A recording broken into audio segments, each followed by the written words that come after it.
a todos los que estéis aquí sentados con nosotros. Buenas, lo que sea, a los que nos van a ver dentro de unos días, porque, como sabéis, ayer escribimos yo escribí a mis compañeros de Málaga y los demás coordinadores, a los otros compañeros. Ha habido personas que no han podido estar con nosotros, por ejemplo, porque en sus países les han puesto dificultades para salir y viajar a España en estas circunstancias un poquito dificilillas y tal, ¿no? Y otros han decidido, con todo su derecho respetable, no venir, por la inquietud que se está pasando. Así que, a los presentes, hola, buenos días. A los que en otro momento, en otro aquí y otro ahora, harán así clic y nos vean, buenos días, buenas tardes, buenas noches, lo que sea.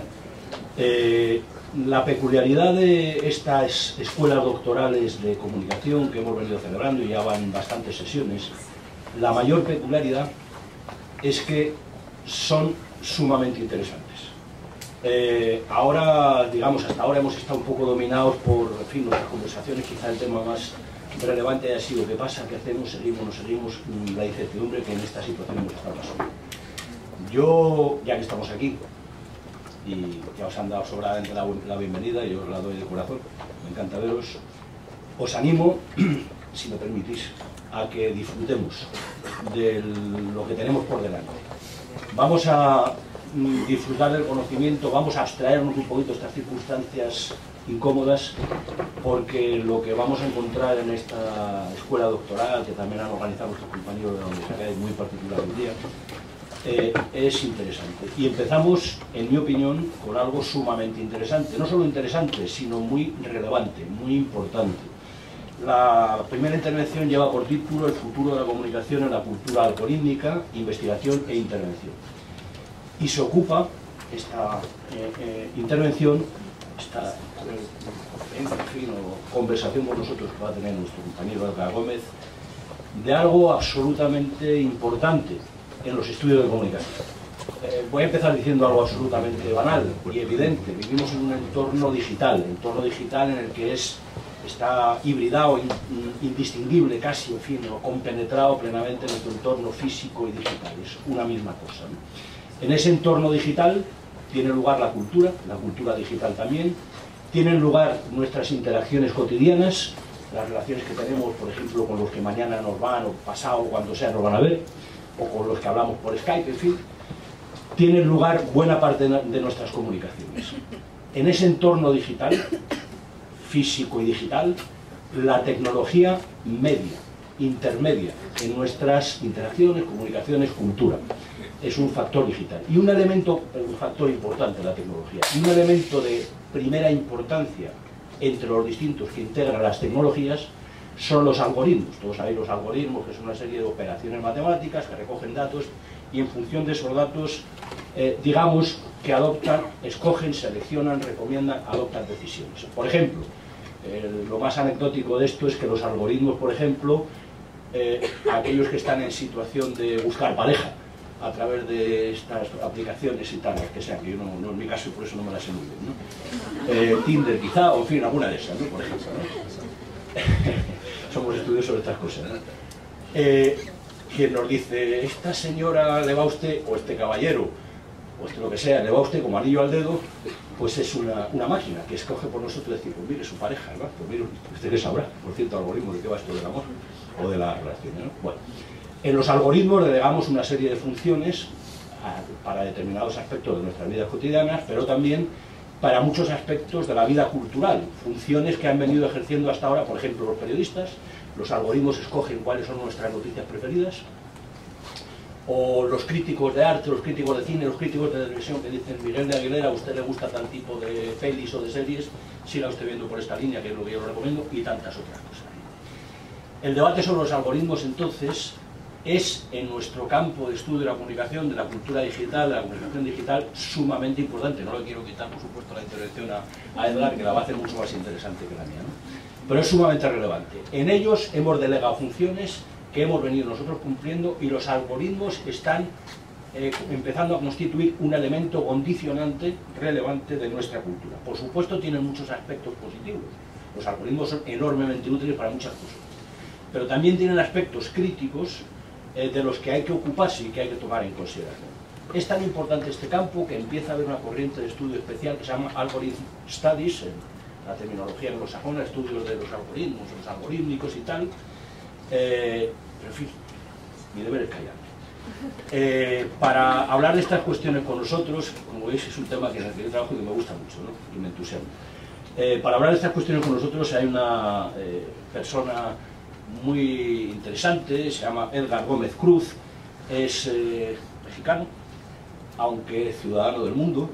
Se doctoró en Sociedad de la Información y el Conocimiento por el Internet Interdisciplinary Institute de la Universidad Oberta de Cataluña. Es un instituto dirigido, capitaneado, ya no sé si dirigido formalmente, pero capitaneado por Manuel Castells, hoy nuestro ministro de Educación, en fin, de universidades o lo que sea. Y actualmente es profesor en Cultura Digital en la Escuela de Artes y Medios de la University of New South Wales en Sydney, Australia. Tiene muchos artículos y varios libros. Quizá su campo especial sea, entre las cuestiones, la etnografía de la imagen, la etnografía de la fotografía digital, los métodos de estudio de las prácticas visuales. Y en fin, bueno, yo creo que con esta introducción es suficiente y lo interesante es escuchar a Edgar, que nos va a hablar un poco de esta cultura algorítmica y de este nuevo campo de estudios. Gracias. Bueno, pues estoy muy contento de estar aquí en Jerez. Es la segunda vez que estoy aquí, la primera vez que hago algo de trabajo. Quiero agradecer al programa de doctorado interuniversitario en comunicación a las universidades de Cádiz, Huelva, Málaga, Sevilla y especialmente a la doctora Lucía Caro, quien es la principal artífice de que esté yo aquí en estos tiempos de coronavirus, cruzar fronteras, cruzar el mundo, porque estuve de las antípodas hasta acá, pasar por un foco de infección como Madrid. O sea que no se me acerquen mucho, solo por si acaso lo estoy cargando yo. Bueno, hoy voy a contarles dos historias. Estas dos historias serán la base para después proponerles una agenda de investigación que además tiene un componente bastante de activismo. La idea general es presentarles como un panorama y más que una conferencia como tal, no vengo a echar un rollo, sino que vengo a proponer una discusión. Esta, digamos, es la primera parte de la discusión, es mi propuesta y después durante el tiempo de preguntas y respuestas y durante el taller podremos ahondar en ello. Entonces, primero que nada y siguiendo las enseñanzas de las feministas, debo posicionar mi conocimiento. Como ya dijo Miguel y como ya habrán notado en mi acento, yo soy mexicano, pero también he vivido en España, en Inglaterra y ahora llevo 4 años en Australia.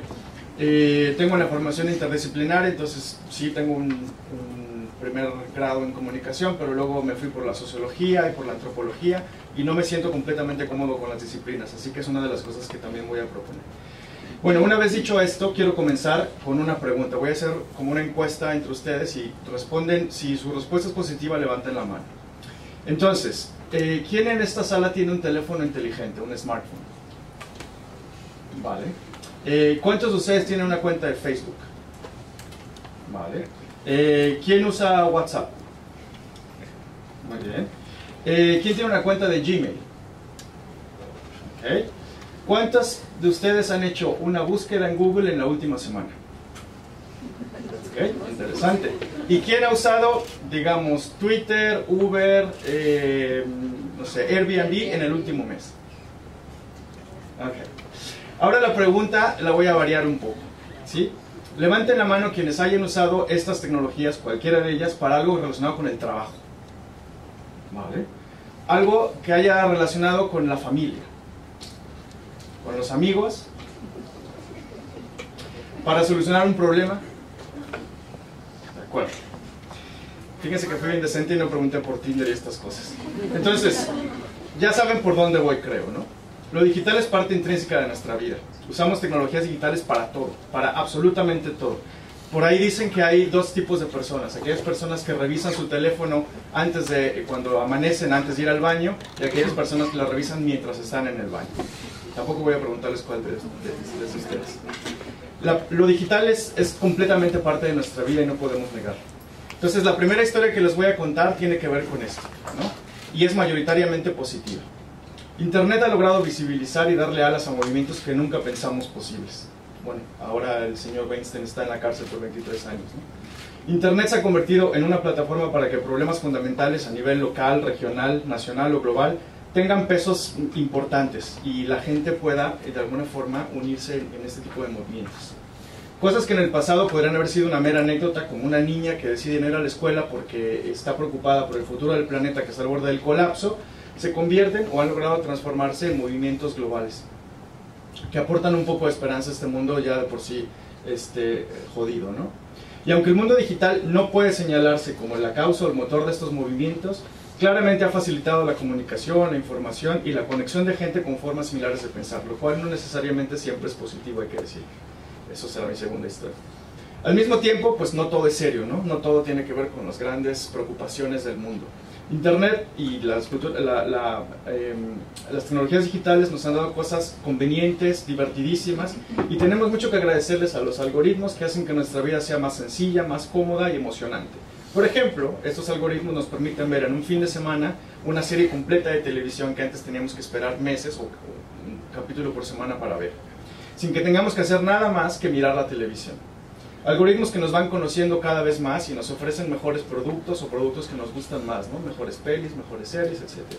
Y si nos da hambre y nos da un poco de flojera salir, pues podemos pedir comida a domicilio en nuestro restaurante favorito, cuando queramos, en donde queramos, hasta la misma cancha, ¿no? Este es un anuncio del Abierto de Australia en donde Nadal recibía su comida por Uber Eats.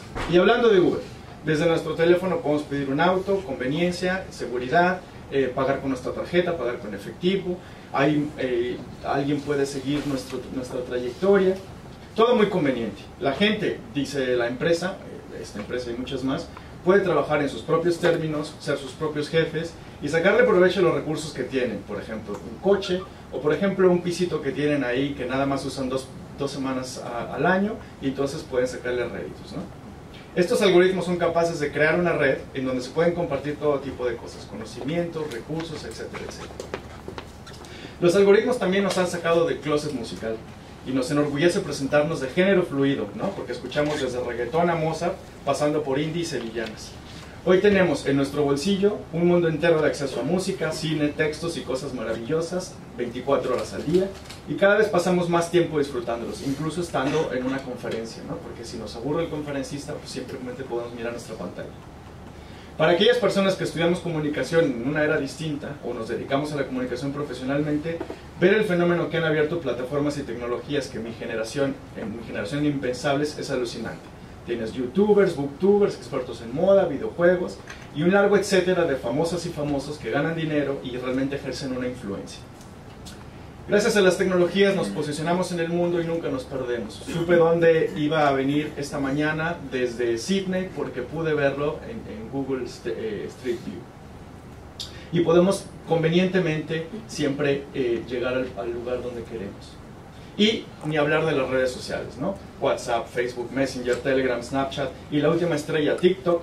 Son plataformas que nos permiten comunicarnos con nuestros seres queridos en todo momento y desde cualquier parte del mundo, que nos enseñan cosas divertidas 24 horas al día, que nos hacen reír y pasarlo muy bien.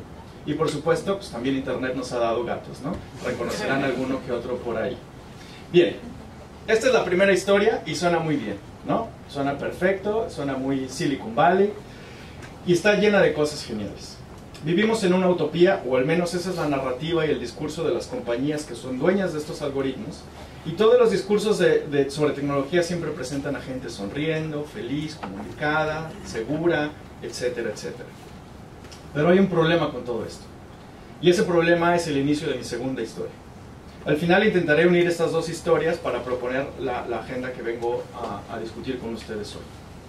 Yo siempre he planteado que las revisiones históricas son fundamentales para entender lo actual, ¿no? Sin una visión histórica estamos condenadas y condenados a repetir constantemente los errores y en la investigación creer que todo es nuevo o creer que todo se está inventando por primera vez, ¿no? O pasar por alto cosas que tienen una trayectoria mucho más amplia de lo que está sucediendo en este momento. Así que la segunda historia que les voy a contar tiene un componente, valga la redundancia, histórico. La otra historia comienza en 1996, o al menos desde ahí voy a iniciar. Como veremos más adelante, en realidad inicia mucho antes. En 1996, un ciberlibertario llamado John Perry Barlow publicó un documento titulado La Declaración de Independencia del Ciberespacio. El texto buscaba hacer una respuesta a la creciente discusión sobre la regulación y control en Internet. Estoy hablando de 1996, por parte del gobierno norteamericano. Un texto muy interesante que en apenas el segundo párrafo dice: declara independiente por naturaleza propia el espacio social global que estamos construyendo, independiente por tanto de las tiranías que buscan imponernos. No tiene ningún derecho moral de gobernarnos, tampoco poseen métodos de coerción efectivos y verdaderos que debamos tener. Y quiero que se queden con esta parte, porque de 1996 a la fecha muchas cosas han cambiado. Entonces, permítanme entonces hacer una brevísima, se rompe, y en el 2013 un tipo que se llama Edward Snowden dice: oigan, quiero avisarles que el gobierno norteamericano está utilizando todas estas redes para espiarlos. No están espiando en Afganistán ni en Irak, están espiando a ciudadanos y ciudadanas norteamericanos. Técnicamente es posible. Y luego en el 2017, con el escándalo de Cambridge Analytica, lo que se destapa es: no solo pueden espiar lo que la gente hace, y lo hacen constantemente, sino también pueden modificar el comportamiento de las personas. Entonces, ¿se acuerdan que les había dicho que se quedaran con esta parte? Tampoco poseen métodos de coerción efectivos y verdaderos que debamos temer. En los 90s, Internet y las tecnologías digitales representaban una idea democratizadora, empoderante, y prometían ser una fuerza con capacidad de transformación total de la sociedad. De alguna forma ha sucedido esto, lo que pasa es que no ha sido tan positivo como se planteaba en ese entonces. Mientras que Perry Barlow quería independizar el ciberespacio de las fuerzas gubernamentales, 2 décadas después, el principal problema es que las compañías privadas han logrado desarrollar métodos de coerción efectivos y verdaderos que además tendríamos que estar temiendo, ¿no? Es muy interesante cómo cuando estaba el panel de inauguración, yo estaba atrás y yo veía a la gente pues checar su Facebook, checar su WhatsApp, etc. Y yo decía: lo que voy a contar después no sé si va a acabar muy bien con esto. Entonces, hemos pasado de definiciones como la supercarretera de la información, la sociedad del conocimiento o la aldea global, para referirse a Internet y las tecnologías digitales, a conceptos y teorías como la era del capitalismo de vigilancia o la colonización a través de los datos. Cada vez más autores y autoras apuntan que la tecnología no solo está colonizando nuestra vida cotidiana para un proyecto capitalista, sino incluso más, incidiendo en nuestro comportamiento de maneras particulares e incluso modificando. Yo voy a regresar a esto un poco más tarde, pero quizás un buen momento para hacer otra mini encuesta. ¿Quién de ustedes ha sentido agobiada o agobiado porque tienen que responder mensajes o subir fotos o poner likes? ¿Les ha pasado alguna vez que viendo Facebook o viendo Instagram siguen en el scroll y siguen en el scroll y no ven nada especialmente interesante, pero siguen ahí? ¿Alguna vez les ha llegado algún anuncio que ustedes digan: espera un momento, mi teléfono me está escuchando porque estoy hablando de viajes? ¿Sí? Bueno, vale. Entonces aquí comenzamos a poner las dos historias en diálogo. Como ven, todos formamos parte de las dos historias, y esta es la parte quizá más preocupante. El problema principal con el que nos enfrentamos actualmente es que el uso cotidiano de las tecnologías puede ser visto desde un punto crítico así, ¿no? Como un disciplinamiento de los cuerpos, como una infraestructura de control, como una fuente de datos inagotables para una empresa capitalista. Pero al mismo tiempo, también es placentero, también es benigno, también es mundano y también es personal. Y no se puede desarticular ambas cosas, no es uno o lo otro, es ambos constantemente. Ahora, ¿qué nos dice esto a los estudios de comunicación? ¿Cómo tenemos que afrontar esta dualidad que en realidad no es dualidad? Antes de pasar a ello, quiero extender un poco el argumento en torno a la capacidad actual de las tecnologías. Hay un cambio fundamental que comenzó en la última década. En todos los discursos optimistas y utópicos que se han convertido en serias reflexiones y avisos sobre la pesadilla que se está gestando, una pesadilla en la que ya estamos inmersos e inmersas. Por ejemplo, si hace algunos años Internet se pensaba como una pieza clave para pensar nuevas formas de campañas políticas, como nuevas formas de esperanza y humanidad que se presentaban como centrales, estas mismas tecnologías se han virado hacia lugares más oscuros. E Internet ha sido clave, por ejemplo, en la elección de estos 3 monstruos que están gobernando 3 de las democracias más grandes del mundo, con políticas abiertamente destructivas, machistas, racistas y compartidas y validadas por un grupo de personas, sobre todo y a través de redes sociales. Voy a pasar como 5 diapositivas hablando de Facebook, en el entendido que es Facebook la compañía, no la plataforma, o sea, también Instagram, WhatsApp, etc. Me centro en Facebook sabiendo que los y las jóvenes ya pasan de Facebook completamente y tienen otras plataformas, además de no mencionar otras plataformas que quizá no sean tan conocidas en este lado del mundo, pero que son brutales. WeChat, Weibo, VKontakte, etcétera, que son plataformas que a lo mejor nunca han escuchado hablar, pero que son tan o más relevantes que Facebook en otras latitudes. La misión de Facebook, de acuerdo con ellos, es darle a la gente el poder de construir comunidad y acercar al mundo. Es decir, ellos se alinean, por supuesto, con la primera historia que les conté, la de todos somos amigos y vamos a pasarlo muy bien aquí en estas redes. Sin embargo, cada vez son más comunes las portadas de periódicos como esta, que en realidad posicionan Facebook como uno de los ejemplos paradigmáticos de la segunda historia que les conté. Los algoritmos están destruyendo la democracia. ¿Por qué las redes sociales podrían estar dañando la democracia? Podría llenar una hora de presentación solamente con portadas de este tipo. Todos estos textos tienen en común que posicionan a estas tecnologías, y particularmente Facebook, como un problema, y un problema muy grave en la sociedad contemporánea. ¿Y por qué es un problema Facebook? Porque por un lado se ha convertido en la principal fuente de noticias de muchas personas. Cuando el Pew Internet hace una encuesta de cómo te informas tú del mundo, creo que un 60% habla de Facebook como la principal fuente de noticias. Y segundo, porque quien decide qué vas a ver tú en tu timeline es un algoritmo que busca dos cosas. La primera, que pases más tiempo en la plataforma, es decir, buscan que sigas enganchado o enganchada a la plataforma. Y por lo tanto te da cosas que te vayan a gustar, ¿no? Va aprendiendo las cosas que te gusten para dártelas.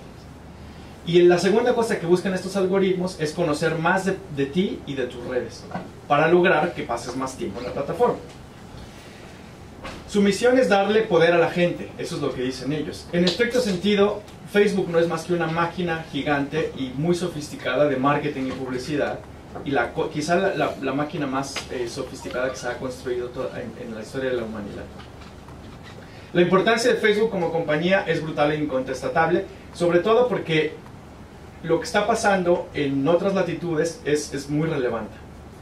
Aunque Zuckerberg navega con bandera de elegido y constantemente insiste que su plataforma es para conectar personas y comunidades, tiene, por ejemplo, en marcha programas en India, en América Latina, en África, para llevar internet a las personas a través de los teléfonos móviles de bajo costo. Esto, que parece una empresa altruista, en realidad no es así. En algunos países como Sri Lanka, cuando se piensa internet, se piensa solamente en Facebook, ni siquiera en Google. O sea, la gente solamente entra a internet y entra a través de Facebook para estar en Facebook. Facebook es una empresa, y esto hay que mantenerlo siempre como una cosa que tendríamos que tener en nuestras oficinas y en nuestras aulas. Facebook es una empresa, no es una ONG, no es el gobierno, etc. La compañía ha logrado tener tanto poder que Zuckerberg, con sus 35 años, dialoga con los líderes mundiales, le da abrazos a los líderes, pasa tiempo con... ¿se puede decir gilipollas? Con presidentes de países como el mío. Y mientras Zuckerberg está en su lobby y Facebook es señalada como un problema en las democracias desarrolladas, en otros países la situación es literalmente de vida o muerte. Y Facebook está en el centro de situaciones tan graves como el genocidio en Myanmar, o la matanza de Sri Lanka el año pasado, o esta cuestión que está creciendo cada vez más, que se señala a WhatsApp como la principal fuente de linchamientos en lugares como India, México, Ecuador, Colombia, etc. Con este tipo de noticias, ¿no? Que WhatsApp ayudó a un pueblo indio a convertirse en una masa linchadora. Bien. Facebook, por supuesto, tiene su aparato de relaciones públicas y entonces pone estas vallas en todo el mundo y dice, no, nosotros no apoyamos esto, somos enemigos de los fake news, etc. Pero nada más quédense con una cosa. ¿Cuántas veces han visto pezones o porno en Facebook? Pues muy pocas, en realidad. Los algoritmos son tan potentes que han sido capaces de parar el uso de pornografía en Facebook. Y sin embargo, no paran, por ejemplo, el contenido fascista, ¿no? Se los dejo ahí. Estas campañas, por ejemplo, en India tienen una muy grande en televisión de comparte la alegría, no compartas los rumores. E incluso, como les decía, tienen este programa de llevar internet a comunidades rurales, pues llevan camiones para enseñar a la gente cómo usar WhatsApp, ¿no? O cuál es la forma correcta de enseñar WhatsApp. Ahora, se podría pensar, bueno, que esto es una cuestión que solamente sucede en países en desarrollo.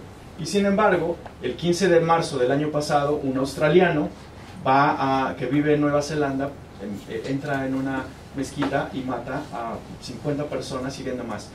El tipo, que la primera ministra de Nueva Zelanda pidió que nunca dijéramos su nombre, el tipo transmitió 17 minutos de esta matanza, que fue, para cuando Facebook se dio cuenta de este video, ya había sido, escuchen esto,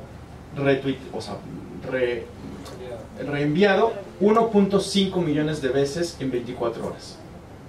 1.5 millones de veces alguien puso reenviar un video de alguien matando a 50 personas, ¿no? Ahí lo voy a dejar. Bueno, el principal problema es que en las formas contemporáneas de lo digital, tanto las fotos de bebés y gatos, juguetones, como los videos de personas asesinando o torturando, son igual de valiosas. Hago una pausa para que se note la controversia. Son igual de valiosas. Y entonces ustedes van a preguntar, bueno, ¿valiosas para quién? Es evidente que determinados grupos encontrarán ciertas cosas valiosas, pero cada una de las cosas que ustedes hacen en este momento en Internet resultan valiosas para las compañías que están utilizando, porque están aprendiendo de ustedes. Entonces, por un lado, todas las cosas que les conté, tanto la primera historia como la segunda, están juntas, ¿no? Tanto las cosas buenas, como las cosas malas, como las cosas humanitarias, como las cosas negativas, son todas parte de un proceso de producción, de consumo capitalista, en donde nosotros somos consumidores tanto como consumimos, ¿no? Y estas plataformas están siendo controladas por algoritmos de manera invisible, sin que nosotros podamos controlarlas, y que además son parte de toda actividad humana, ¿no? Lo veíamos al principio, que hacíamos todo tipo de cosas con todo tipo de tecnologías. Y el problema es que todavía pensamos que Internet ya está en los países desarrollados, en las zonas urbanas, etc. Pero, como dice Payal Aurora, que es un libro interesantísimo, todavía hay cientos de millones de personas que no están conectadas y que van a estar conectadas en los próximos años, ¿no? Y si su entrada al mundo digital es solamente a través de Facebook y Google, ahí hay una cuestión que tenemos que pensar. Personas que además tienen un acceso restringido al capital económico, al capital social, al capital educativo. Entonces, estas compañías están activamente haciendo todo lo posible porque haya nuevos usuarios y usuarias, disfrazándolo de buena voluntad y servicio público, pero lo que buscan es tener todavía más materia prima para seguir siendo no solo la única plataforma de Internet, sino también la plataforma en la que se puedan extraer datos sobre los usuarios. Entonces, esta idea de los algoritmos, ¿no? Son propietarios, son inescrutables, están ocultos, toman decisiones, como decía Miguel al principio, y articulan posibilidades de acción. Es decir, en el momento en que ustedes se les muestra una noticia en Facebook, el algoritmo está decidiendo sobre ello, o Twitter, o YouTube, etc., ¿no? Y estos algoritmos tienen un solo objetivo: lucrar. O sea, finalmente, a final de cuentas, lo que quieren estos algoritmos es básicamente generar dinero. Por eso vean las cuentas de Facebook, vean las cuentas de Google, etcétera, etcétera. Ok, llegamos entonces a la parte de la gente, ¿no? ¿Qué es lo que podemos hacer nosotros como doctorandos, como doctorandas, como investigadores, como investigadoras, como profesionales de la comunicación? Ya vimos que hay dos posibles historias que contar sobre la cultura algorítmica. Una positiva, que posiciona las tecnologías digitales como convenientes, cómodas y divertidas, y otra que las señala como armas de control y vigilancia, como formas de explotación invisibles o visibles. Entonces, ¿cómo estudiar estas tecnologías? ¿Qué tenemos que hacer para incidir en ellas? Voy a proponer una serie de elementos, solamente algunos, no son todos, no son los mejores, no son los más importantes, sino como una forma para iniciar el diálogo que espero podamos seguir después teniendo en la sección de preguntas y también en el taller. La primera cuestión que debemos es pensar una economía política de los algoritmos, una economía política de las tecnologías. Hay varias preguntas realmente pertinentes y se me ocurren, por ejemplo, tres, ¿no? Una tiene que ver con la producción de tecnologías, con la producción de algoritmos, quién diseña algoritmos, dónde los diseña, cómo los diseña, etc. Otra tiene que ver con el ciclo de los materiales y otra tiene que ver con el uso de los datos. Por ejemplo, preguntas como el diseño de las tecnologías. Este mapa me encanta porque hace un par de años estuve pasando un tiempo en Berkeley y en universidades de San Francisco. Entonces fui a visitar a un amigo y fuimos a dar un paseo por donde empieza la falla de San Andrés, que es un lugar precioso ahí en el valle del Silicio, y me decía, ¿ves ese edificio? Estábamos como en una colina, ¿no? Me dijo, ¿ves ese edificio? Sí, pues esto es Electronic Arts. ¿Ves ese otro? Sí, pues ese es Adobe. ¿Ves ese? Entonces después busqué este mapa en donde están todas las principales oficinas de las compañías que utilizamos, ¿no? A excepción de algunas como Amazon o Microsoft que están en otros lugares, también en Estados Unidos, pues todas tienen su sede aquí. Es fundamental entender las diferencias e implicaciones que tiene esto, ¿no? Porque estas tecnologías que están desarrolladas en Seúl o en California, que están hechas en China, tienen implicaciones cuando se usan en Jerez, en la Ciudad de México o en Sydney, ¿no? La mayoría de mis estudiantes son chinos, entonces siempre les pongo esta diapositiva porque me parece fundamental. En esta foto quizás estén todos los actores más relevantes de la cultura digital global en este momento. La mitad chinos, la mitad estadounidenses. Todas las grandes compañías están en esta foto, ¿no? Para que se den una idea de los entramados de poder que se generan aquí.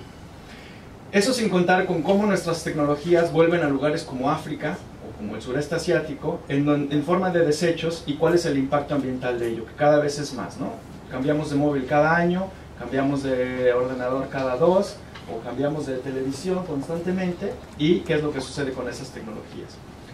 La preocupación por el ciclo entero de los medios y las tecnologías digitales está creciendo como tema académico. O sea, cada vez hay más gente dedicada a estudiar esto. Pero en esta época de crisis ambiental creo que tendría que ser un elemento que permee toda nuestra investigación, al menos de cierta forma, ¿no? Dar cuenta de ello, de alguna forma. Por otro lado, también es necesaria una economía política de los algoritmos que reflexione sobre cómo se usan los datos, el desarrollo de sistemas de inteligencia artificial y las implicaciones más amplias de ello. Hay un montón de libros que se han publicado en los últimos 5 años que pasé una tarde en la Central, en la librería Central, y me encontré con que casi todos están traducidos al castellano. Entonces, estos son 2 de los que les recomiendo. Bueno, la segunda recomendación o la segunda puesta en común es el pensamiento crítico. Vamos a utilizar el marketing de esto 2.0. Conectado con eso tenemos que actualizar nuestro pensamiento crítico. Si bien el pensamiento crítico ha sido fundamental en el desarrollo de las ciencias sociales, debemos utilizarlo como base para reflexionar sobre los problemas contemporáneos que parecen mucho más complejos y van desde las historias positivas hasta las negativas, y todos estos entrecruces. No podemos entender la felicidad que nos da recibir un mensaje de los amigos en WhatsApp sin comprender cómo eso genera valor para la compañía que estamos utilizando. Y al mismo tiempo no podemos pensar en las plataformas como sistemas de disciplinamiento sin dar cuenta de la conveniencia, la facilidad y la felicidad que estas tecnologías aportan en la vida cotidiana. Y una cosa más. ¿Se acuerdan que durante mucho tiempo se habló de tenemos que pensar global y actuar local como una forma también de marketing del pensamiento? Yo creo que ante la emergencia del cambio climático, el capitalismo de vigilancia y la desigualdad imperante en el mundo, además la desigualdad creciente imperante en el mundo, creo que es un buen momento de intentar revertir esta máxima. Y creo que tenemos que pensar cada vez más local y actuar global. Es decir, tenemos que hacer cosas a nivel que sea una reflexión global de nuestro pensamiento, pero que que el pensamiento sea local. ¿Qué significa esto para la investigación sobre lo digital? No podemos pensar que Jerez es lo mismo que San Francisco o que la Alpujarra es como Escandinavia, ¿no? Y precisamente esas diferencias debemos tomarlas en cuenta para formular preguntas sobre las particularidades sociales, culturales, históricas, que generan formas distintas que las elaboradas en el mundo anglosajón. Y esto va por la teoría y la metodología que lo hablaremos en algún momento. Otra cuestión fundamental es la innovación metodológica. un amigo mío hizo una investigación, un metaanálisis de las, si mal no recuerdo, de 235 artículos publicados en las revistas de referencia en castellano sobre tecnologías digitales. Y a pesar de que todos esos artículos hablaban de innovación, pues hacían encuestas, hacían entrevistas o hacían focus group. Claro, o análisis de contenido. El problema con los métodos es que los métodos que utilizamos para el estudio de la cultura y comunicación digital quizá no sean los más adecuados para competir con los métodos digitales que están surgiendo, ¿no? Que tienen una política muy particular. Entonces, al mismo tiempo, tenemos que atrevernos con la teoría y con la metodología. No siempre será fácil porque nuestros profesores y profesoras están formados en algo, ¿no? Y entonces te van a decir, no, mete a Foucault aquí, porque si no citas a Foucault, pues está mal. O no, el análisis de contenido, o tienes que hacer semiótica, etc. Tenemos que comenzar un movimiento, ustedes que son los jóvenes, necesitan comenzar un movimiento de resistencia epistemológica. Y a lo mejor no les gustará esto a los mayores, pero también los que somos profesores tenemos que también alentar esto, ¿no? Por ejemplo, la moda actual del Big Data, ¿no? Esta cuestión de lo datalógico, ha guiado y dado forma a una agenda muy específica de investigación. Entender a los datos como unidades automáticamente extraídas tiene implicaciones. Tiene implicaciones epistemológicas, tiene implicaciones políticas, tiene implicaciones éticas y tiene implicaciones metodológicas. Y por supuesto que se conecta con la pregunta del uso de las mismas técnicas y métodos que dan forma a este capitalismo de vigilancia. Entonces, si nosotros utilizamos Big Data para hacer nuestra investigación, estamos cayendo en lo mismo que estamos criticando, ¿no? Que acaba siendo una cuestión ontológica que tendríamos que al menos reflexionar. Los datos son políticos y hay una conexión directa entre las afirmaciones de lo que pueden hacer los datos y los horizontes epistemológicos y los métodos que esas formas de extracción hacen posible. Dicho de otra forma, debemos preguntarnos cuáles son las implicaciones del uso de los mismos métodos, lo que les decía, algoritmos, procesos, automatizaciones que dan forma a nuevas formas de desigualdad. Entonces tendríamos que también un poco generar una resistencia. Ahora bien, si atendemos a la raíz etimológica de datos, nos encontramos con que la acepción original de dare, en latín, que es dar, se transformó en datum, algo que está dado, lo que de alguna forma puede interpretarse como algo que es tomado, para usar un término más político. Pero quizá el término de referencia que sea más relevante ahora mismo es el de extraído, ¿no? Y por eso la foto detrás del Cerro de Potosí, que nos remite a esta extracción. Quizá podríamos preguntarnos, como hacen Codri y Mejía, sobre la función colonizadora de los algoritmos y los datos como formas emergentes de sociabilidad, comunicación e identidad en entramados de poder mucho más graves, ¿no? Por otro lado, los académicos y académicas nunca tendremos acceso a estos datos. O sea, yo he pasado tiempo con gente que trabaja en Google y gente que trabaja en Facebook, y ellos pueden en tiempo real decir, bueno, vamos a tomar una muestra de 100.000 personas de nuestro corte y vamos a experimentar, ¿no? Hay papers publicados de cómo, por ejemplo, en un momento Facebook decidió, como una parte de una investigación, ponerle a las personas en su timeline puras noticias positivas y ponerle a otras 100.000 personas noticias negativas y ver cómo esto afectaba lo que ellos y ellas ponían. O sea, a este nivel estamos hablando. La academia no será capaz jamás de tener acceso a estos datos. Quizá sea mejor, no sé. Pero quizá hay un punto que está a nuestro favor, y es que al no tener grandes cantidades de datos extraídos automáticamente y sin consentimiento de las personas además, a lo mejor estamos reclamando algo importante sobre la escala humana y las formas de aproximarnos al conocimiento, siguiendo a Tim Ingold, un antropólogo que me gusta mucho, que plantea que la antropología aspira a no reducir todas las cosas a datos ni convertir estos datos en productos, ¿no? Que yo creo que también ahí hay una cuestión que dialogar. Ya voy terminando. Un cuarto elemento es debemos derribar los hilos y los muros disciplinares. Yo sé que esta es una escuela interuniversitaria de comunicación, pero ahora más que nunca necesitamos dialogar con otras disciplinas. Necesitamos dialogar con los psicólogos y con las antropólogas y con los sociólogos, etcétera, etcétera. Porque necesitamos herramientas más sofisticadas. Contesta, no, contesta. Si hay que contestar, se contesta. Entonces, nada. Sigue. ¿Qué tipo de cambios entonces necesitamos para estudiar lo digital? Pues necesitamos, yo creo, al menos dos. Un enfoque de género, que siempre es importante, y un enfoque decolonizante, ¿no? Especialmente para mis colegas que están aquí de América Latina, creo que esto es fundamental. España juega un poco a dos bandas. Cuando se decida, se dará cuenta que a lo mejor también tiene que jugar más con América Latina que con Suecia, ¿no? Entonces, como el panorama que yo propongo es lo siguiente: pasar de lo descriptivo al analítico, ¿no? Dejar de preguntarnos cosas como ¿qué hacen los jóvenes con Facebook? Esta es una pregunta muy válida, muy interesante, pero necesitamos ir más allá. Necesitamos hacer análisis. En lugar de centrarnos en el texto, como en muchos estudios de comunicación se hace el análisis textual, tenemos que pensar en las condiciones sociomateriales de acción. Es decir, qué significa los algoritmos, qué significan las plataformas, qué significa lo que en algunos ámbitos se conoce como los affordances. Necesitamos preguntarnos no el qué, sino el por qué, cada vez más. Tenemos que dejar de ser reproductivos en voy a utilizar la teoría de Bourdieu para explicar Twitter. Bueno, pues puede ser interesante, pero tenemos que darnos la oportunidad de imaginar teorías. Necesitamos dejar de ser importadores y empezar a ser exportadores, porque creo que, y esto lo estoy trabajando con una serie de colegas en América Latina, porque aunque yo viva en Australia, cada vez más mi pensamiento se alinea con América Latina.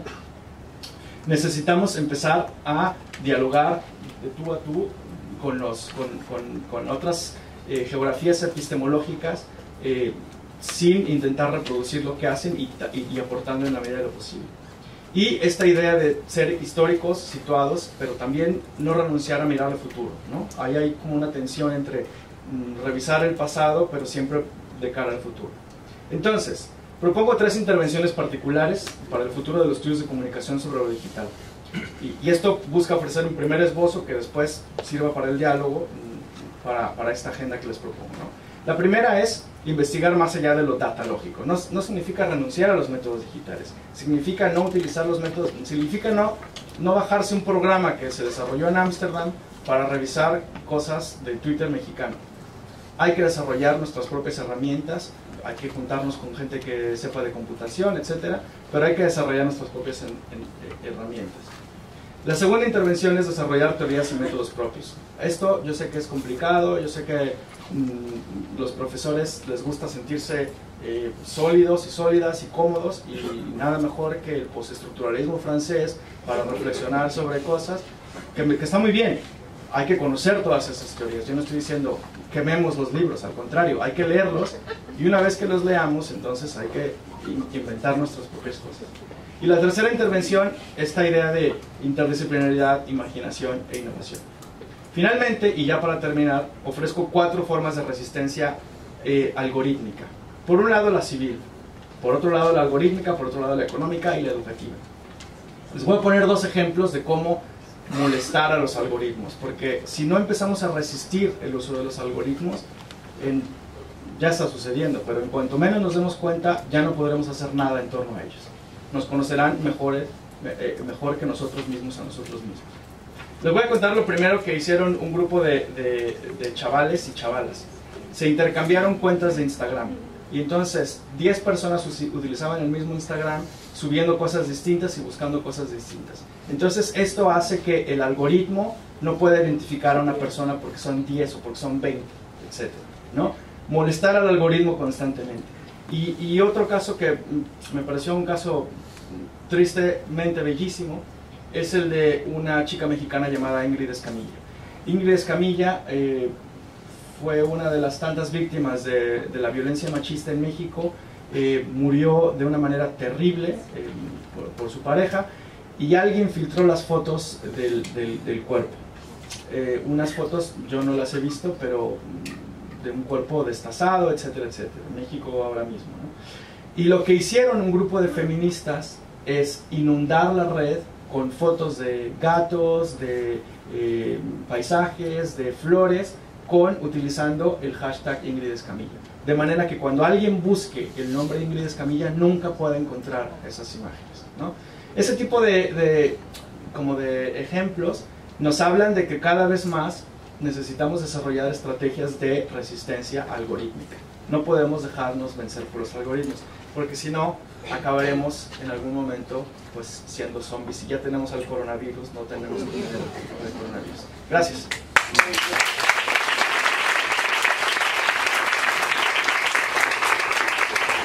Bueno, gracias a Edgar por su muy interesante, a juicio de todo seguro, desde luego, intervención, en la que ha introducido más o menos brevemente esta revolución en lo teórico, en lo metodológico, en lo epistemológico, en los objetos de estudio que nos está reclamando la realidad, porque la realidad está delante de nosotros, de datos.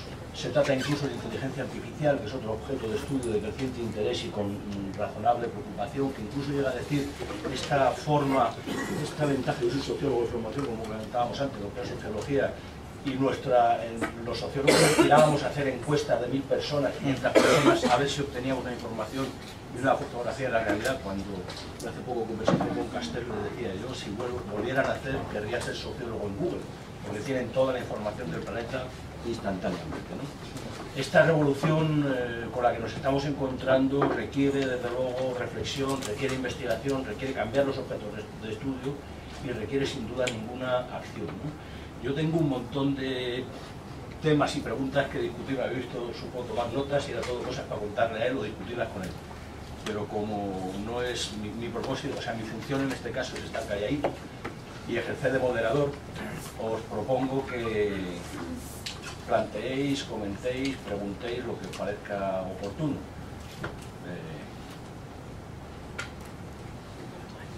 ¿Hay preguntas?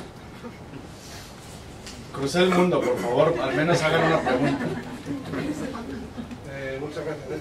Perdona, intentar hacerlas un poco altas para que se está grabando tal, a ver si... Vale. Muchas gracias, Edgar. Realmente impresionante. La unión entre las dos partes me asusta. Porque evidentemente el peso de lo negativo es muchísimo más importante que el positivo. Entonces mi pregunta va, y creo que esa es tu propuesta, y se me podría explicar, ¿cómo paramos este virus? Enlazando con lo que estamos hablando aquí, porque esto es un virus. Mira, hay un paper interesante para escribir cuáles son las lecciones del coronavirus para pensar las tecnologías digitales. Y yo creo que hay una muy básica, y es ¿qué hacemos? Nos quitamos los relojes y los móviles y los tiramos.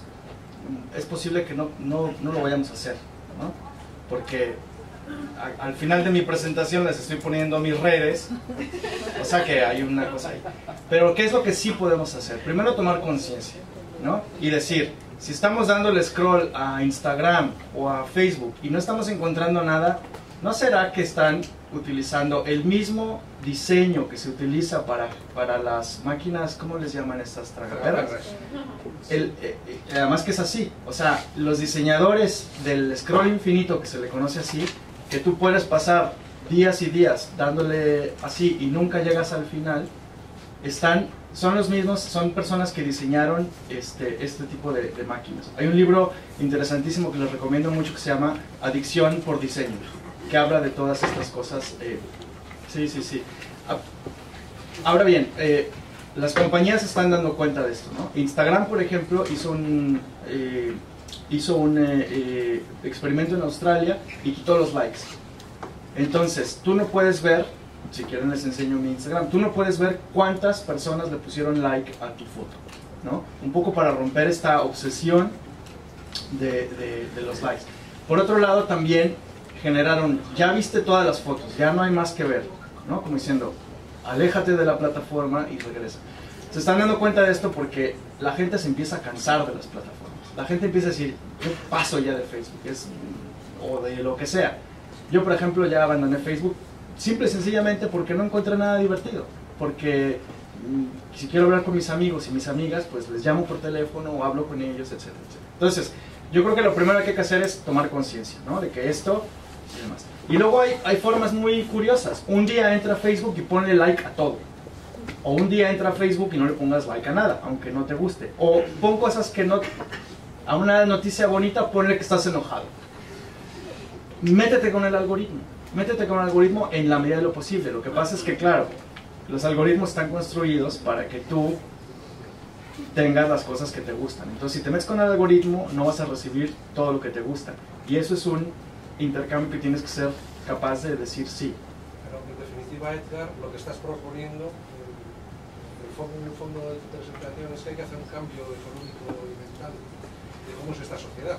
Es lo que propones, ¿no? O sea, lo que he entendido. Mira, el otro día Perdona. Yo tengo una hija de 15 años, otra de 17. La educación en las escuelas va cada vez más por la digitalización. Entonces, todo nos está llevando hacia allá. ¿Quién paga esto? ¿Cómo pagamos esto? Porque realmente es preocupante. El número de horas que los chavales están empleando hoy en día en estas cosas es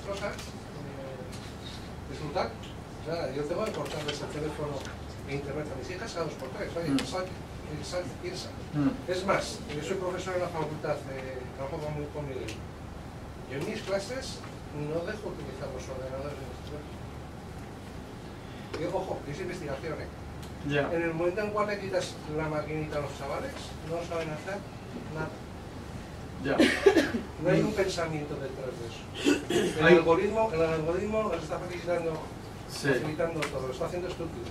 Hay dos respuestas muy claras a eso. Y el otro día alguien lo decía en una presentación que me pareció fabulosa la frase. Dice, el problema con las tecnologías no son las tecnologías, es el capitalismo. Y es básicamente eso. Porque estas plataformas son con fines de lucro. Entonces, están diseñadas para lucrar, ¿no? Por un lado.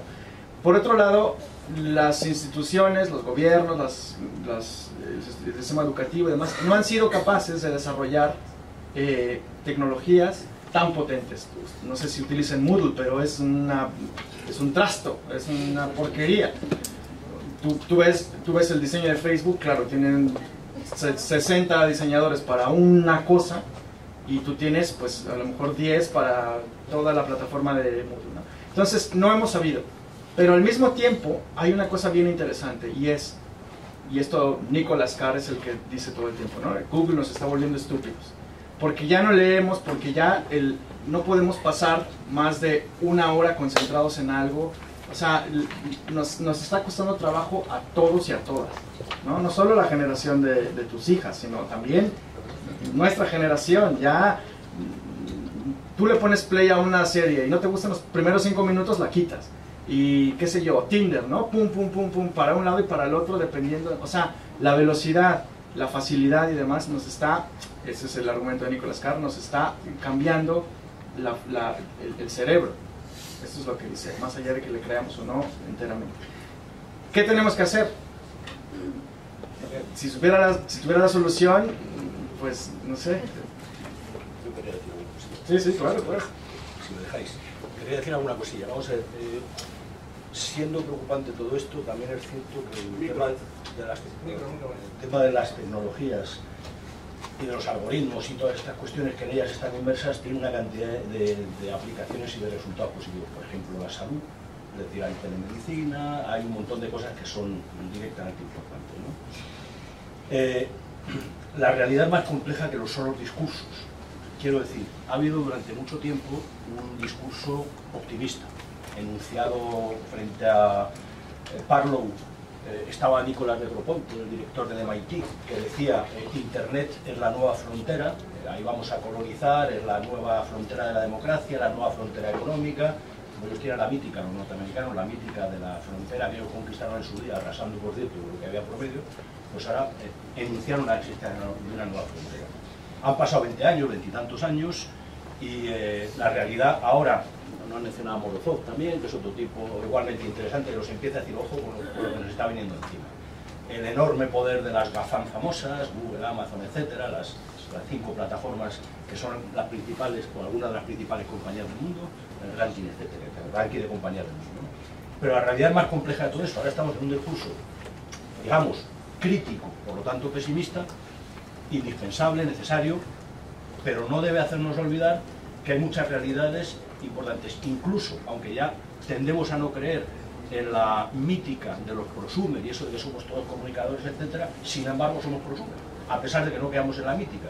Hay un aspecto, por ejemplo, que queda relativamente, ¿no? Pero quiero decir, con eso, que en mi opinión lo que hay es un surgimiento de un nuevo mundo, por así decirlo, ¿no? Y en ese nuevo mundo hay actores sociales que están posicionándose, buscando su lugar bajo el sol, y sin darnos cuenta, al amparo de esa mítica que han desarrollado Zuckerberg y tantos otros, hemos dicho, todo es fabuloso, YouTube nos permite comunicarnos a todos, pero solo se comunican al final de los millones de vídeos que se suben, solo vemos los que vemos, que son los de la industria cultural y lo de la nueva social media entertainment, los prosumos, o sea, influencers, etcétera, ¿no? Hay otro aspecto, por ejemplo, que hay que discutir, y es en la tradición de la comunicación para el desarrollo, etcétera, hay un discurso todavía optimista y en cierta medida utópico respecto de lo que, por ejemplo, Castells, en una categoría que yo no comparto mucho, pero él llama la autocomunicación de masas, es decir, el papel que desempeñarían, y digo desempeñarían porque es algo a discutir, los nuevos medios, Facebook y tal, en los movimientos sociales. Por ejemplo, en la famosa supuesta primavera árabe que tan tremendos frutos ha dado, en el Occupy, etcétera, ¿no? Y es otro aspecto a discutir. Quiero decir con todo esto, uno, que hay discursos, incluso también el discurso de la autocomunicación de masas y del uso de las tecnologías por movimientos sociales. Hay una visión pesimista y hay otra visión optimista en declive, aunque las grandes compañías la siguen sosteniendo. Pero, en mi opinión, la realidad es más compleja de todo eso y es indispensable tomar conciencia y es indispensable mantener niveles de acción. Me callo.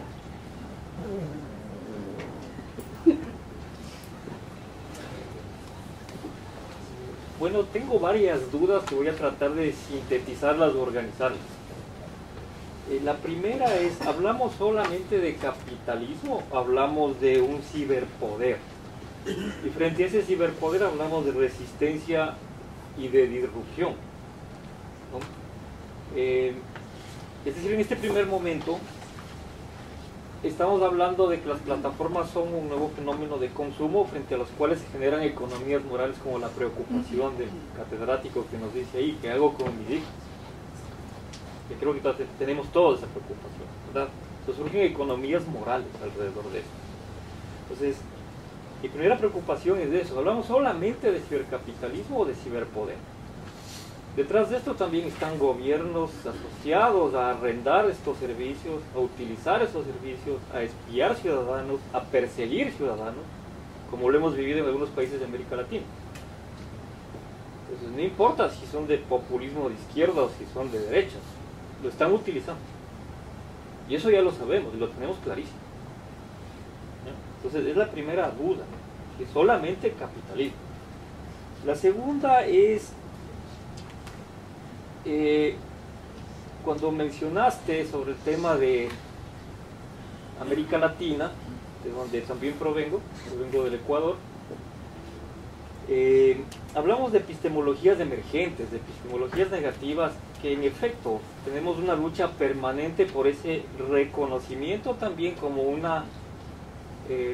satélite del conocimiento principal, o hablemos de periferia, que mismo Castells lo ha determinado de esa manera, frente a las emergencias que tenemos en la filosofía de Bolívar de Echeverría o otros productores de epistemología negativa. También es una lucha adicional. Estoy perfectamente de acuerdo en crear y construir un pensamiento que también venga desde otros orígenes y con otras latitudes, pero también tenemos esa pelea adicional de construir el espacio para que esa epistemología encuentre un lugar donde ser escuchada. Y la tercera, que me gusta mucho, es la idea de generar esas nuevas metodologías.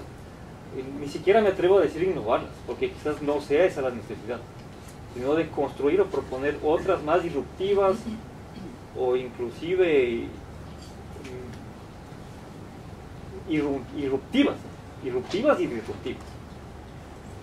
Porque sí, creo que en el escenario de América Latina, quienes, al igual que todos acá, me imagino, trabajamos en temas de investigación, especialmente los que vinculan los temas populares, cultura popular y demás, nos hemos encontrado con unos escenarios y unos fenómenos que son sumamente complejos de abordar, inclusive estando allí con la gente que los produce, ¿no? Y a veces, por supuesto, nuestro conocimiento y las consultas que hacemos con otros colegas catedráticos y demás se nos quedan cortas.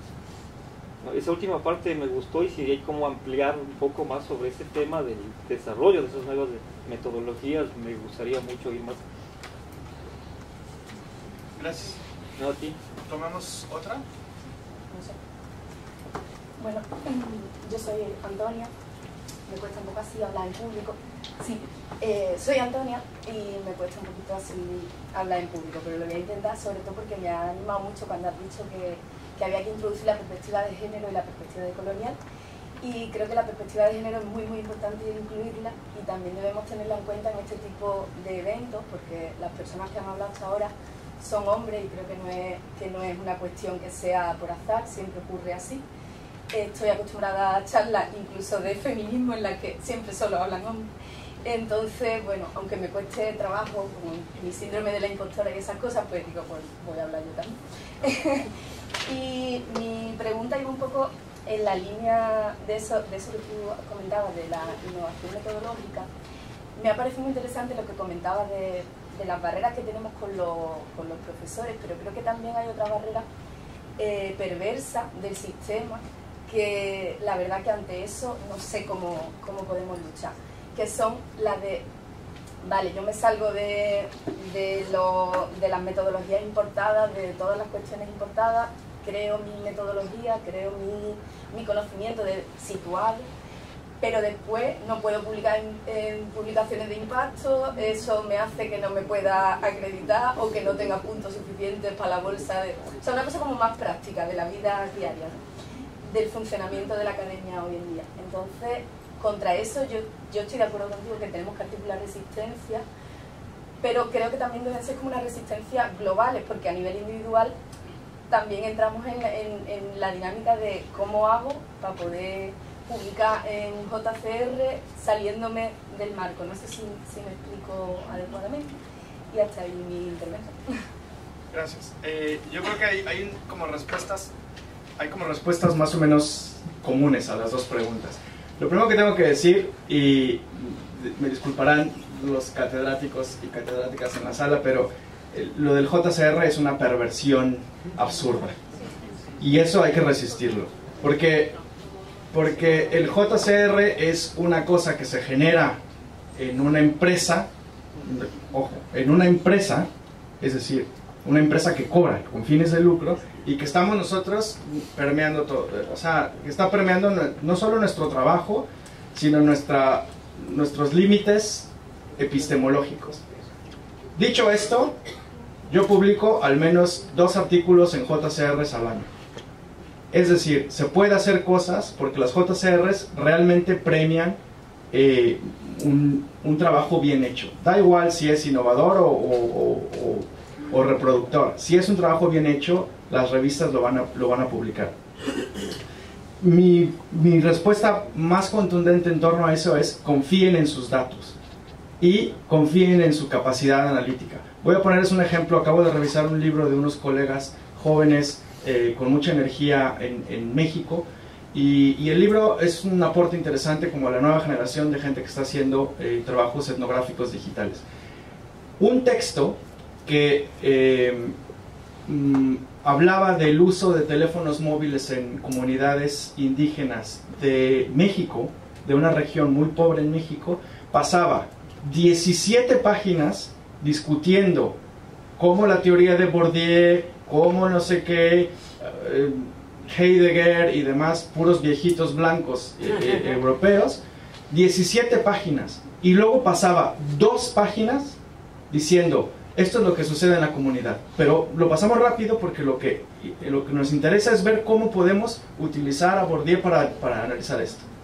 Entonces mi comentario, porque yo estaba revisando el texto, entonces mi comentario es: hazlo al revés, pasa 17 páginas contando cuáles son las particularidades de la comunidad, analízalas desde tu punto de vista, y luego pasas 2 haciéndolas dialogar con Bourdieu o con quien quieras, ¿no? Porque eso es una cosa que en América Latina, al menos, siempre nos han enseñado que la ciencia es una forma de citación profesional.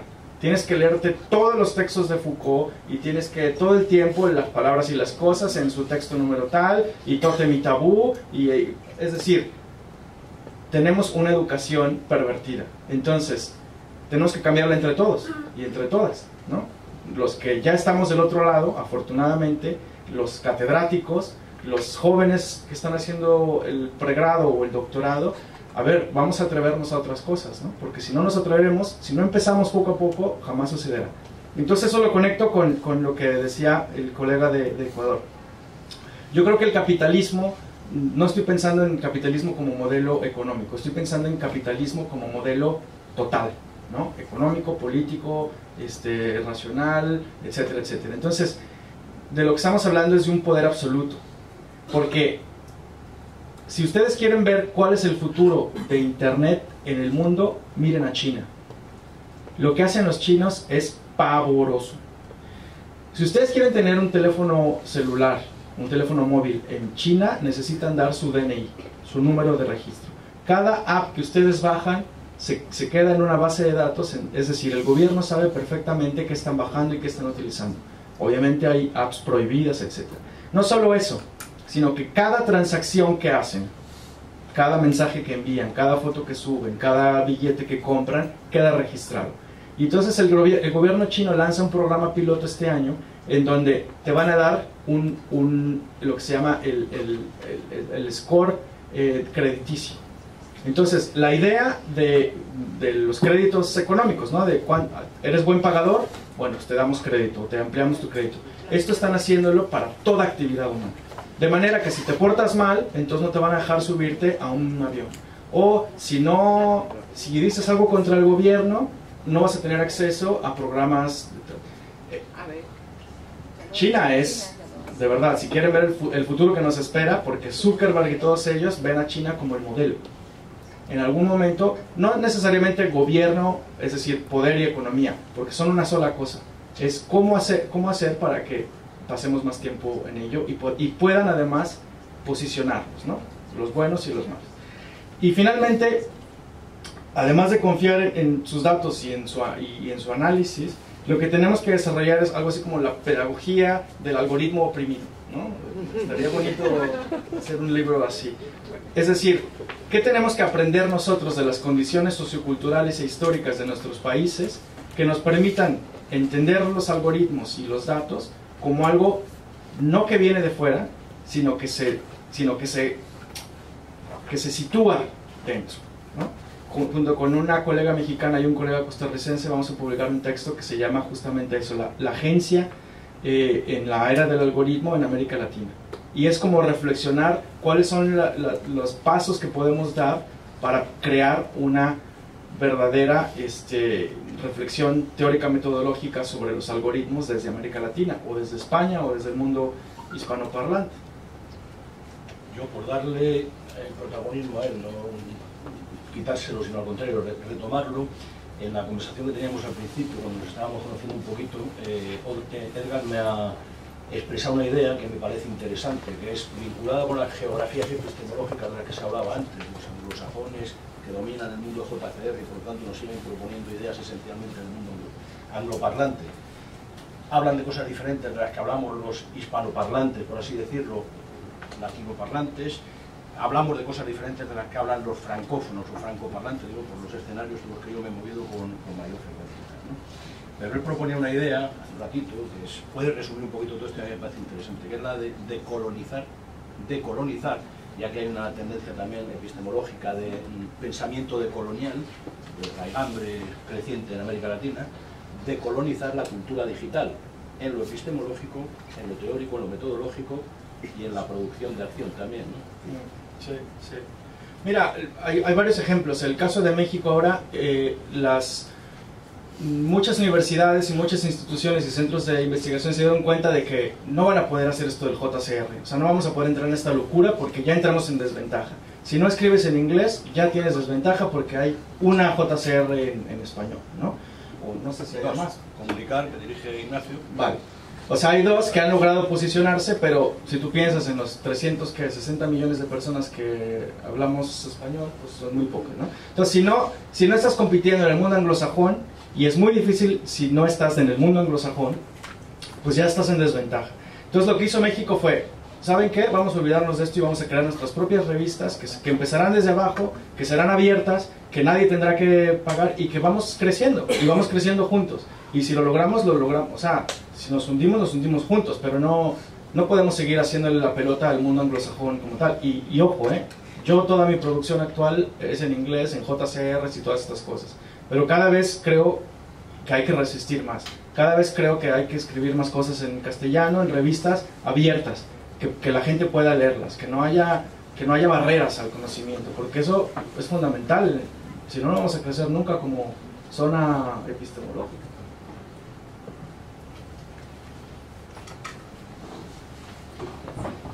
Sí, sí. Hola Edgar, no sé si me ven. Sí, sí. Bueno, primero muchas gracias por compartir tu conocimiento con nosotros.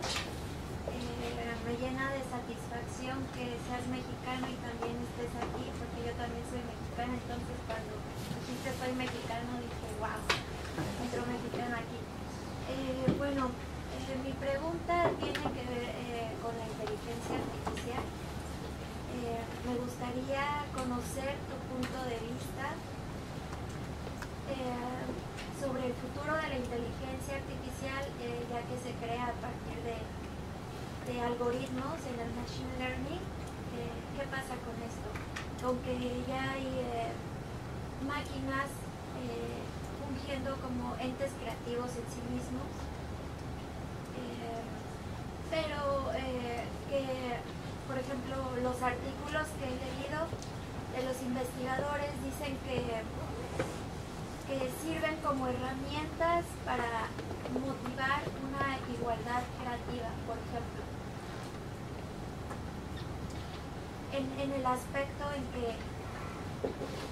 en el momento en que haya una máquina que te ayude a crear, todos vamos a poder crear en el mismo nivel. Yo creo que la inteligencia artificial da como para una charla en sí misma, ¿no? Es muy muy interesante. Más o menos el panorama está muy claro. Hay dos tipos de inteligencia artificial, una que es la cerrada y otra que es la abierta. La abierta busca generar una inteligencia que no solo pase la prueba de Turing, sino que sea consciente, ¿no? Pero no hay ninguna inteligencia artificial en estos momentos, en el 2020, que sea capaz de reproducir lo que hace un niño de 2 años en términos de aprendizaje, de conexión, etc. Pero luego está la inteligencia artificial cerrada, que lo que busca es hacer una sola cosa muy bien. Entonces, busca, por ejemplo, de los proyectos que conozco, reconocer la foto de un gato. Entonces, ¿qué es lo que hace? Pues que le dan millones de fotos, estas son gatos, estas son no. Y entonces la inteligencia artificial lo que hace es ver cuáles son las características que hace que un gato sea un gato. No las entiende, no sabe cuáles son, pero sabe distinguirlas, ¿no? Que luego estos sistemas están, por ejemplo, en todos los inteligencia artificial de reconocimiento facial, etcétera, etcétera. ¿Cuál es el problema? Que la inteligencia artificial se está convirtiendo en un poder de decisión. En Estados Unidos, por ejemplo, hay en algunos estados un programa que es un programa comercial que se les vende a los gobiernos locales para decir: tú has estado tantos años en la cárcel, mereces salir como fianza, ¿no? Tener como derecho a fianza o no tener derecho a fianza. Entonces se ha destapado que este sistema toma decisiones de si sales o no de la cárcel. O sea, no es una decisión trivial de si te gusta esta película o no. Y lo que han visto es que los datos que alimentan el algoritmo son datos que históricamente han estado ya que son parciales, que no son completamente. Por ejemplo, si eres negro tienes más posibilidades de no salir de la cárcel. Entonces el contexto desaparece y te conviertes tú en el resultado de un algoritmo de inteligencia artificial que se basa en desigualdades históricas. Entonces hay un libro que es fascinante que se llama Algoritmos de Opresión, y lo que plantea es, históricamente estos sistemas de control, estos sistemas matemáticos se han ido afianzando siempre en función del poder, es decir, siempre acaban generando distinciones de poder que ya estaban, racismo, etcétera, etcétera. mientras que al mismo tiempo son vendidos discursivamente como sistemas que no tienen error humano. Entonces, ¿cuántas veces han ido ustedes a comprar un billete de tren o a hacer un trámite en el banco y les dicen, no, el sistema está caído y no hay nada que podamos hacer? El problema con la inteligencia artificial es que en el futuro cada vez más decisiones estarán dadas en función de los datos pasados. Entonces, eres mexicana y mujer, pues no te damos una beca, porque tradicionalmente las mexicanas mujeres se casan, ¿no? O una tontería de ese tipo. Esos sistemas de poder están inscritos en el diseño de los sistemas de inteligencia artificial que se venden como objetivos, sin error humano, etcétera, etcétera. Entonces, por ahí hay como una primera discusión, pero obviamente pues hay muchas, ¿no?